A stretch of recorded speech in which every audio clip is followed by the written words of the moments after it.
হৃদয় কি আমার বাড়িতেই থাকে? মানে বেশিরভাগ টাইমে আমি এই একটা কমেন্টই পাই যে সব সময় কেন আমার ভিডিওতে হৃদয়কে দেখতে পাওয়া যায়। মানুষ এটাই বুঝতে পারে না যে যখন আমরা কোথাও যাই বেশিরভাগ টাইমে আমি তখনই ভিডিও বানাই। আর সব জায়গায় আমি কার সঙ্গে যাই? হৃদয়ের সঙ্গে। আর যখন আমার বাড়িতে নিতে আসে তখন আমি টুকটাক ভিডিও বানাই। তাই বলে এই না যে সবসময় আমার বাড়িতেইও থাকে। হ্যাঁ, এটা অবশ্য ঠিক যে যখন আমার প্রচুর ভিডিও চাপ থাকে তখন মাঝে মাঝে সময় ওকে একটু ডেকে নিই। সবসময় একা একা ভিডিও করা একদমই ইজি হয় না। যেমন আজকে সকাল থেকে পুরোপুরি ল্যাদ খাচ্ছিলাম, কোথাও যাওয়ার কোনো প্ল্যান ছিল না। তো হঠাৎ আমার হৃদয় ফোন করে বলে যে এক জায়গায় যেতে হবে, আমাদেরকে ভালোবেসে কিছু লোক আমাদের ইনভাইট করেছে। আর সব সময় মতন ঘুরতে যাওয়ার নাম শুনলে আমি তো এক পায়ে রাজি। হৃদয়কে বলেছিলাম এসো, আমি রেডি হয়ে গেছি। বাট ও আসার পরে আমি স্নান করেছি, ভাত খেয়েছি, রেডি হয়েছি, দেন বেরিয়েছি। বাহ, ওকে ওয়েট করাতে একদম আলাদাই শান্তি লাগে। সবকিছু বাদ দিয়ে আজকের আউটফিটটা আমার খুবই কিউট লেগেছিল।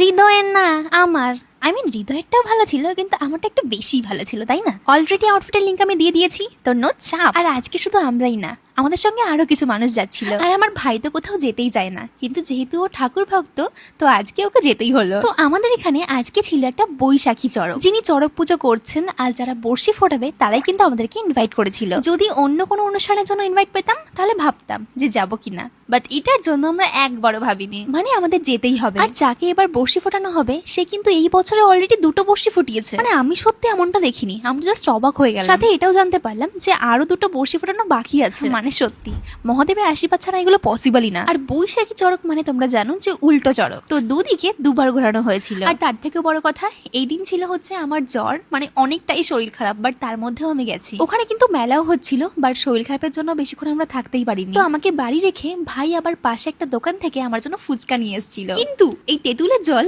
রাস্তায় অর্ধেকটা ফেলে এসছে। ভাই রে ভাই, আমাকে সারপ্রাইজ দিতে এসে আমাকেই খাটাচ্ছে। পাশে একটা অনুষ্ঠান ছিল, সেখানে আবার মা গেছিল, মা বাড়িতে ছিল না, তো সবটা আমাকেই করতে হয়েছে। আর যেহেতু আমার শরীর খারাপের জন্য আমরা ওখানে তেমন কিছু খেতে পাইনি, তো জন্য বাড়িতে এসে একটু ফুচকা পার্টি হবে। ভাই আমাকে এই জায়গায় 10 টাকার 7খানা ফুচকা দেয়, তোমাকে ওই জায়গায় কয় টাকার কয়টা ফুচকা দেয় আমাকে অবশ্যই জানায় না। ভাই এনেছিল 30 টাকার ফুচকা। এবার যারা অনেকেই আমায় বলেছো যে আমি একটু রোগা হয়ে গেছি, তো হ্যাঁ বলে দিলাম যে আমার জ্বর ছিল, এই কারণে একটু শরীরটা খারাপ হয়ে গেছে। জানি না কেন ভিডিওতে ভয়েস ওভার করতে যায় আবার জিভেতে জল বেরোয় যাচ্ছে। হ্যাঁ এটাও ঠিক যে ফুচকা আমি খুব একটা বেশি ভালোবাসি না, কিন্তু কি বলবো, কন্ট্রোল।